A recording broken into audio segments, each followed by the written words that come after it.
Ole, good morning. Ava har sa veni tu tamen oma. Hey, yun kap sinanga amar tu. Kamera handset apa handset bak tur khanin. Kala pe che lo wagin. Alo hing kap do na manzana kan tun vel kha. Zan masa ka tun thale video masa tem ke her khamo. Tu azia bian ka ria.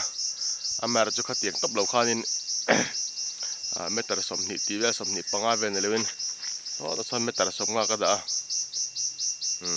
17 ma ni se stak ka mga 30 gen hong ka mga engza che power sangin nge accurate I that thei deu hlek ke ma du dan mo ka te tu na hianin sang kharle som sari vela om ba me 30 gen kha kap na fang ko me na kang ka to tha chu po ne se meter som nga ka panga chu ta azia ni chon meter ja ka kap chinanga a grouping vel chu thalak vela mo karon datel me don ni tukin chu lo thiam me ula